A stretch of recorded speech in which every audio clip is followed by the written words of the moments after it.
A Toolbox production with Baba Yaga Pictures. A toy play presentation of RJ Palma present. Last Star Season 9, The Sparkle of Minds, created by RJ Palma. Episode 6, Star Wars, The Hidden Crypts of Underworld. Dinala ng biktima sa may Forest Moon ng Dantooine para gawing alay sa may kumukulong putik. Okay girls, makinig kayo. Dahil kayo ay mga biktima namin, dadali namin kayo dito sa may Forest Moon ng Dantooine para gawing alay sa may kumukulong putik. Kailangan sila mismong ihulog doon para maluto ang iyong mga laman at mapakain namin sila sa may alaga naming sea monster. At kailangan pala sila mismong ihulog doon para maluto daw ang kanilang mga laman at mapakain sila sa may alagang sea monster ng sindikato. At naramdaman naman ito ni Dayton at Lorsan kaya nagmadali silang magpunta sa Dantooine. Lorsan, ba't ano yun Dayton? Nararamdaman mo ba nararamdaman? Oo, mukhang may nangyari ng hindi maganda. Tara, magpunta tayo sa planetang Dantooine para alamin yun. Sige. Pagkarating nila doon, malapit ang simula ng seremonya. Pinigilan agad nila ito. Buti na lang, nakaabot tayo. At sakto lang dating natin dahil malapit pa lang magsimula ang seremonya. Pero kailangan natin pigilan kaagad ito bago pa mangyari ang lahat. Sige pa. Isa-isa hinulog ni Dayton at Lorsan ang mga tauhan ng sindikato sa kumukulong putik. Alam ko na. Ano yun, Lorsan? Itong gagawin natin, Dayton. Total, nandito na rin tayo. Isa-isa nating hulog ang lahat ng miyembro ng sindikato sa may kumukulong putik. Maliwanag ba? Okay, sige. Tara, gawin na natin. Kinulong naman ni Lorsan sa pamamagitan ng force shield ang administrative head para hindi makatakas. Dayton, ba't ano Lorsan? Kailangan ko ikulong sa pamamagitan ng force shield ang dalawang administrative head na to para hindi makatakas sa laban. Okay, sige. Gawin mo. Gusto mo. Pumalag naman ng konti si Sergeant Pasma kay Dayton. Kaya napilitan siyang gumamit ng force para tumalsik ito. Akala mo siguro, Dayton, hindi na ako papalag sa iyo ng konti, no?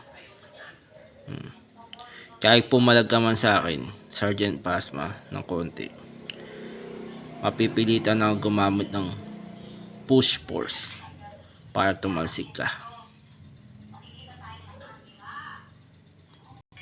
Maya-maya, dumating na doon sila Han Solo, Lando at Wedge kasama. Buti na lang, dumating na rin tayo dito, tatlo. Tama dyan. Han, Lando, Wedge, handa na ba kayo? Handa na kami. Okay, sige. Kasama nilang Galactic Constabulary para huliin ang pasimuno nito. Kidnapping. Narito tayo at kasama nating tatlo ang mga Galactic Constabulary para huliin ang pasimuno nitong kidnapping na to. Maliwanag ba? Opo, General Han Solo. General Lando Calrissian at Grand Admiral Wedge Antilles. Narito tayo para huliin ang mga pasimuno ng kidnapping na nangyari sa Dantooine. Nagpasalamat naman yung batang babae na tinulungan nila sa daan sa kabayan na ginawa nila Lorsan at Dayton. Nais ko sana sa inyong pasalamat dahil tinulungan nyo kayo na sa daan. At dahil sa ginawa ng kabayanihan, Lorsan at Dayton, lubos ako nagpapasalamat. Walang anuman yun. Ano nga palang pangalan mo, miss? Miramir. Miramir ang pangalan ko. Maraming salamat din, Miramir, sa pagtitiwala mo sa aming dalawa. Ang aking kaibigan na si Dayton. Walang naman yun, Lorsan. At napatawag naman si Master Luke Skywalker kay Lorsan at Dayton para simulan ng Jedi training nila kasama si Senator Leia Organa. Hello, Master Luke, bakit ka napatawag? Kaya napatawag sa inyo, Lorsan at Dayton, dahil gusto nang simulan ninyo ang Jedi training ninyo kasama ang aking kapatid na si Leia Organa. Maliwanag ba?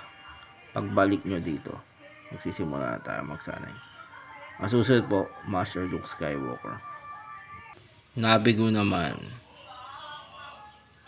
ang unang laban nila Lord Seriaco at Imperial Apprentice Balsamor Snow kontra sa New Republic. Aking mahal na Imperial Apprentice Balsamor Snow, bakit na yun, Lord Kaito Seriaco? Nabigo tayo sa unang laban natin at unang plano natin kontra sa New Republic. Hayaan mo, Master, magbabayad din sa atin ang New Republic na yan. Huwag kang mag-alala, babawi tayo sa susunod. Tama ka dyan, aking apprentice. And to be continued, and the end is near.